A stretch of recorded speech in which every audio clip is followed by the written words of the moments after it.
Hello friends, this is Carrie and welcome back to I Like Reddit channel. Before we get started on some stories today, I would like to announce that the channel hit 100 subscribers, and I would like to thank each and every one of you for subscribing and supporting the channel. It really means a lot to me. Anyway, our first story is by Zappy Z. Plane ride to Orlando with an entitled mom and an entitled kid. A few years ago, my sister and I were on a flight to Orlando, so clearly there were a lot of families on the plane. There were some people who appeared to be traveling for business, but had been sentenced to coach. I happened to be sitting in the row in front of the very patient man and the entitled Karen and her little Caleb, who was probably about 6. The Caleb was between the mom and the patient man. The patient man had the window seat. The mom made sure little Caleb had a full introduction to the patient man before the plane took off. The cast: PM, patient man; EM, entitled mom; EK, entitled kid. The flight was from Salt Lake City straight to Orlando, so about 4 hours, and this EK starts right at takeoff and asks the PM for some of the sandwich he brought on the plane with him. I could tell the whole scenario was going to be good, so I left my earbuds out. Patient man chuckled like EK was kidding, and he probably didn't know what the heck else to do. EM said, "He can have some, as long as there's no mayo on it. He's allergic to eggs." My sister, who was also listening with great interest, and I looked at each other with wondering if we were both hearing things. Because no one would say that, right? Patient man: "Oh shoot, I got mayo on it." EK said, "Oh well, I'll just have some of your chips." Judging by what we heard, the kid reached over and grabbed the man's chips. The poor PM, I'm sure he had no idea what to do. The EK hands the bag of chips over to the EM, and she opens the bag for the kid. Doesn't bat an eyelash, like this is a regular occurrence for her kid to steal food from someone they've known for 20 minutes. A few minutes later, the EK asked the PM for some gum. PM said, "Sorry, I don't have any." The ever-observant EK says, "You're chewing some." The PM said, "It's my last piece." EK replied, "No, it's not. I saw you put the package in your backpack before we got on the plane. Mommy, he won't let me have some gum." The EM said, "I guess he isn't very good at sharing." The PM, who I am sure qualified for sainthood, gets his backpack out from under the seat in front of him, which was mine, to get the EK some gum, possibly hoping to keep the kid's mouth busy for a while. PM takes the opportunity to take out his tablet. My sister is trying to watch all of this from the seat next to me, because we're genuinely curious how all of this is going to play out. Much more entertaining than Delta's in-flight entertainment at this point. EK sees the tablet and nearly poops himself with excitement. His EM sees the tablet too and tells the hapless PM, "Oh good, that will keep him happy for a couple of hours." She then puts on her sleep mask and headphones and her frickin' neck pillow. This is 10 a.m. by the way. Tells the PM not to let EK have anything with caffeine in it, as the flight attendant was coming around for drink orders. PM must have had kids of his own, because I don't know how he'd put up with this crap otherwise. Anyway, PM ended up buying a pair of those cheap in-flight headphones that you get from Delta so that EK could watch the in-flight movie so that PM could have his tablet back. EK was a giant pest the entire flight. Finally, 3 hours in, PM lost it when EK asked him, "Can I have $1?" PM said, "I will give you $5 if you sit there and keep your effing mouth shut for the rest of the plane ride." EK knew he had reached his limit. His mom was snoring away happily. The plane lands, and she asked PM if he wanted EK's address so that they could be pen pals. He said, "No, thank you." The person in the row behind them said, "Listen, ma'am, I have an idea. Next time you fly, why don't you stay awake and do some parenting so some rando doesn't have to do it for you? Pack your kids something to keep him entertained so strangers don't have to do it for you." She had a look of shock on her face, that she couldn't understand that everyone in the world wasn't completely enthralled and charmed by her little Caleb. It was a long flight, and wherever the PM is, if he reads this, I hope he knows how grateful a plane load of people were that it was him who sat there next to the little moron and his idiotic mother. Oh, and he refused to give EK the $5. Wow, I can't believe somebody would actually just shuck their kid off onto somebody else for a flight and not bring the kid anything to do. I mean, heck, most airports you can buy stuff like coloring books and crap like that for them to do, or little readers and stuff like that, toys. I mean, come on, lady. But I'm glad somebody did say something, because I think she probably does this enough and thinks that because people tolerate it or don't say anything at all, this type of behavior is okay. And I really am glad that somebody said something to her in the end, because this type of behavior behavior is not okay. Poor man actually had a crappy flight. He probably would have had a better flight if this kid wasn't harassing him the whole time. Anyway, on to our next story. Our next story is by Clean Your Closet. EM wants to talk to the manager. I own my own business. I have my own small online business which I make custom activity books for kids. It's a decent business, and for the most part, parents are nice because they understand that a commission-based business is a lot on anyone. Nonetheless, a teenager in college, I'm 17. I posted on Choosing Beggars a day or two ago about a parent who was upset that I wouldn't take her offer to make a 40-page book for $15. That's 40 hours of work that will cost me 40 pages for a book that typically costs $50. She, however, was convinced that her mommy blog would generate enough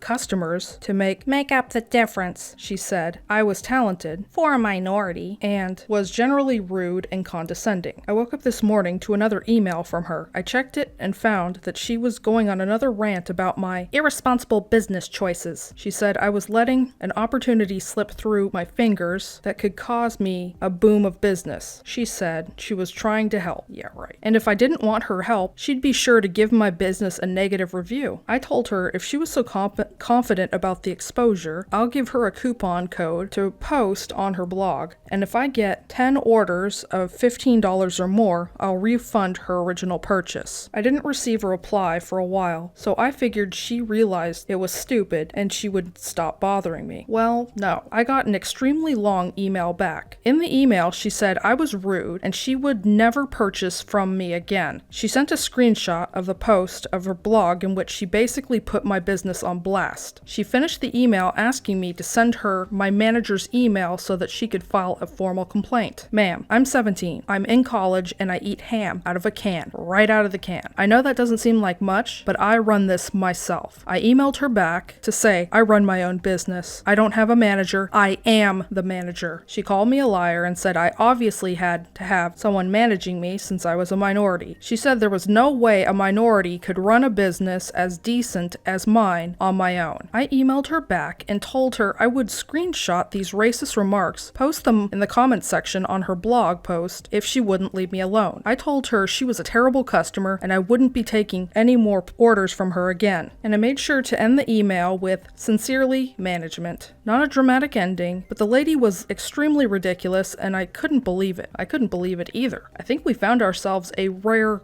bigoted Karen. Or maybe they're not that rare. I'm not sure. But yeah, I mean, come on. I'll pay you an exposure? Come on. It's like, yeah, those university classes, you can definitely pay for them with exposure. Books, definitely with exposure. You can also buy food with exposure. I mean, come on. This lady is so freaking cheap. If she didn't want to pay for the book for what it was for what it actually cost, then don't buy it at all. But lowballing $15, if you don't do this, I'll give you a negative review. I mean, that is so irritating. I mean, who does she think she is? Does she think she's God? Does she think she's some super social media celebrity or something? Anyway, if you're enjoying my content so far, please put some heart emojis in the comment section below. Our next story is by DD801363. Entitled parent and her entitled daughter want special meals on a flight. So this happened in October of 2019, when I flew from Calcutta to Phuket via a stopover in Singapore. Meet the cast. EM, 70-year-old headache. ED, 40-year-old migraine daughter of EM. Anita, poor stewardess. Me. M, my mom. S, my sister. Given that my mom does not eat pork or beef, Indian here, I had to book special diabetic seafood meals for my mom on both sections. Singapore Airlines was kind enough to accommodate us and also allocated us our seats. This was done 2 months in advance because I didn't want to be a nuisance to the hardworking crew. Now we board the plane and we have 3 seats on the left side. The A350 was a 333 configuration, and in the aisle sat an entitled mom and her entitled daughter. Takeoff was smooth and I started chilling with my whiskey in hand, and my mother and sister went to sleep. We were awoken 15 minutes later because my mom's meal arrived. EM noticed this and starts pointing towards us, and then ding! Entitled daughter has called the attendant and demands to know why my mother got her meal first. Anita responded to tell her about the pre-booked meals for my diabetic mother, and the EM suddenly starts demanding her meal. Her demanding more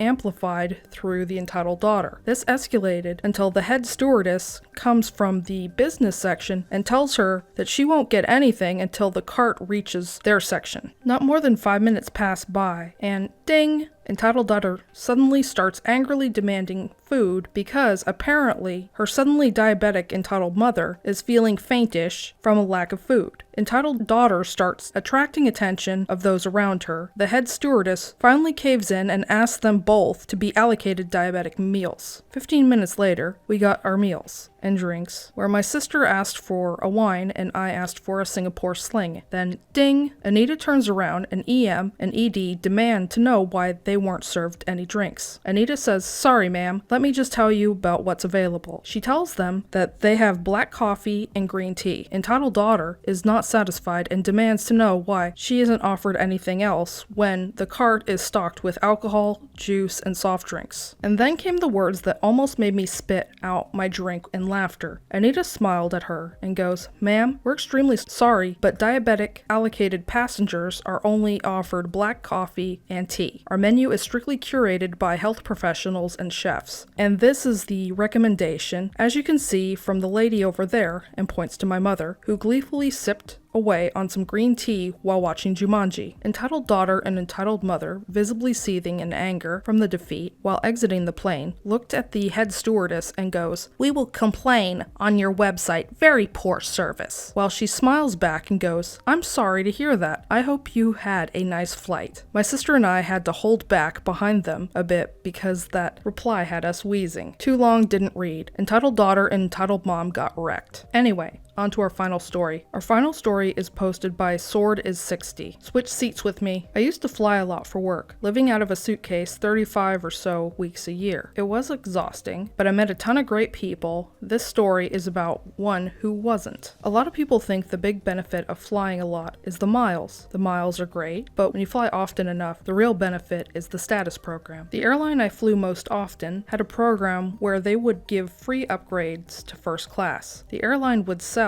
as many first-class seats as they could, and if there were any unsold, they would give them away, the most frequent flyers. Often I'd get an upgrade a day or two in advance, but sometimes I would be on standby for an upgrade, especially for US cross-country flights, and have to wait until shortly before boarding. So I'd have a coach seat, and if something opened up, they'd call me up shortly before boarding and upgrade me, which is what happened this time. The gate agent called me up with a smile and said, "Good news, OP. Looks like we can upgrade you." We had a pleasant conversation and I thanked her and took my seat. Unbeknownst to me, we weren't the only two people paying attention to this exchange. Boarding begins and I settle into my window seat. Nobody sits next to me, and with first class boarding first, that probably means nobody is sitting there. Perfect. I can spread out a bit while I work. About 10 minutes go by when a woman with a child in tow stops by me. She says, "Excuse me," and gestures at a folder I'd put on the aisle seat next to me. I apologize and pick up the folder, and as her son sits down, she says, "You need to change seats with me." Poor manners, but whatever. Switching seats on a plane happens all the time. I figure she and her kid were separated for whatever reason. It happens a lot with upgrades, and obviously they want to sit together. No problem. Me, "Oh, okay. Where's your seat?" She hands me her boarding pass, 26F or something like that. Assuming she had gotten an upgrade, but handed me the wrong boarding pass, I said, "This is a coach seat. Where are you sitting? Up here." "There." She's pointing at my seat. Me, "No, I mean, what is your assigned first class seat?" EP, "I am going to sit with my son." Me, "No problem. What is your first class seat? And I'll move." EP, "Look, there was a mistake in the upgrade. We have these seats." I start to talk again, and she snaps, "Why are you being such an a-hole?" This gets the attention of the flight attendants. I don't know if Reddit has a flight attendant horror stories subreddit, but it should precisely for people like this. The flight attendant, FA, comes over. Flight attendant, "Is there a problem?" EP, "Yes. He won't change seats with me." Flight attendant, "Sir?" She says with a puzzled look on her face. Me, "I will, but I'd rather not sit in 26F after I've already been upgraded." Flight attendant, "Okay, can I see everybody's boarding pass?" Mine reads A5A, hers 26F, her son's 26E. Flight attendant, "Ma'am, you and your son are in row 26. EP, "This is a long flight, and we've been up for 2 hours already. You guys give away these seats. You should give it to us. Those seats aren't a big deal for normal people." I resisted the urge to ask on what basis she was considering herself normal, and noticed the line formed in the aisle because nobody could squeeze by her to get to their seats. Flight attendant: ma'am, I'm sorry, but you need to sit in your assigned seats. EP: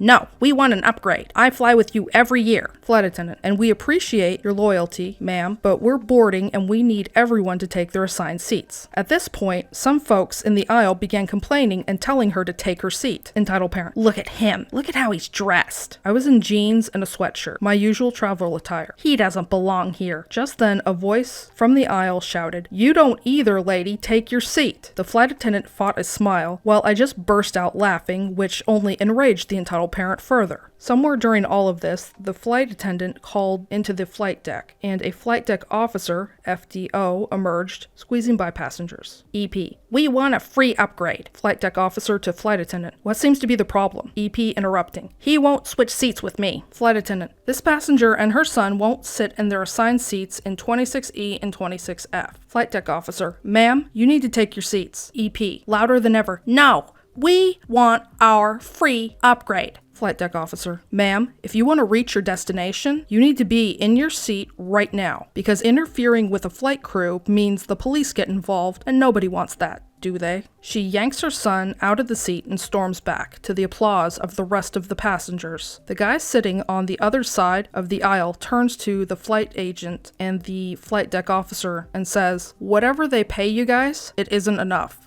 The rest of the flight was quiet and uneventful. While I got off the plane long enough before her, we crossed paths at the baggage claim. She called me an a-hole under her breath, and in one of my less than proud moments, I turned to her kid and said, "Don't be like your mommy." Edit. The kid was quiet through the scene, and I didn't see his reaction because my focus was almost exclusively on the crazy lady. He was probably 6 or 7. Mom didn't use him as an excuse to board early, so he couldn't have been too young. I'm surprised at how tolerant the flight attendants were through this whole ordeal, because I think in a lot of other circumstances, this woman and her kid would have been kicked off the flight. Anyway, that's all the stories I have today. Please stop on by Reddit to show the OP some love and an upvote. Links to the original stories will be in the description box below. If you enjoy my content, please like and subscribe to my channel. Don't forget to hit the bell notification to let you know when I've uploaded new content. Thank you for watching and have a great day.